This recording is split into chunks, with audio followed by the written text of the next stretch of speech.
This is the first model Filter-Queen canister vacuum cleaner, Model 200. This example is from the late 1940s and it is quite complete, including the boxes and the tools. Thank you, Kenny. I appreciate this and I love having it as part of my collection. By the late 1980s, Filter-Queen canisters looked like this one here, and this is a much more familiar machine to vacuum collectors and the general public. Civilians? What's the word? I don't know. But something else was going on by the late 1980s. Built-in vacuum cleaners were much more prevalent, and many portable vacuum cleaner manufacturers jumped on the built-in vacuum bandwagon, like Electrolux, Hoover, Eureka, etc., etc. Well, Filter-Queen did too, but instead of just producing their own version of the giant soup can and putting their label on it, they made their own unit, and here it is. The Vacu-Queen.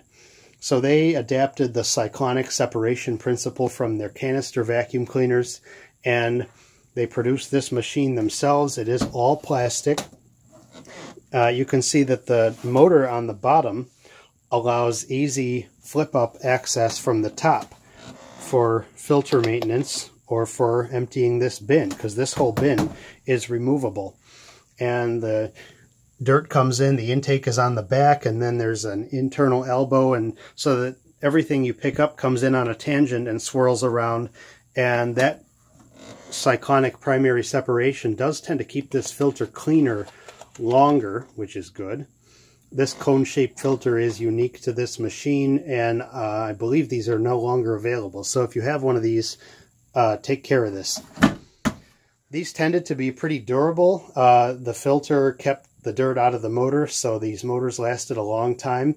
It's a standard Lamb motor. They had a couple different models, but the motor uniquely is mounted horizontally, giving this thing an appearance of like a giant section of an upright vacuum. You know how the motor and the bag or the bin can pivot on the base? Well, this same thing, it's configured the same way.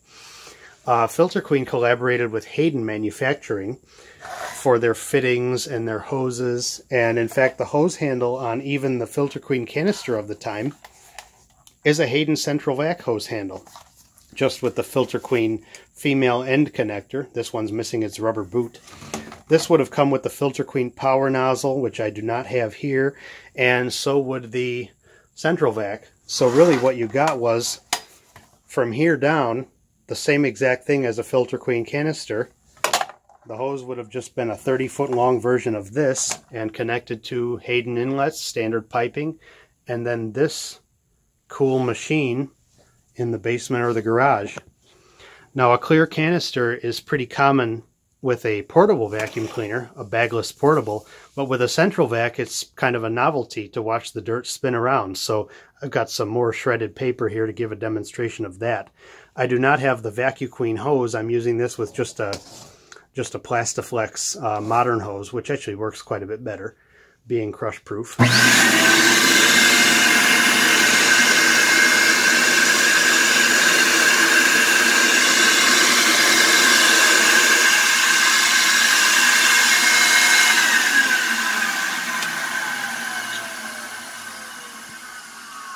So yeah, pretty cool. You can see the dirt swirling around. You can see when you need to empty it. It's easy to take the bin off and dump it just like a trash can. Not a bad design.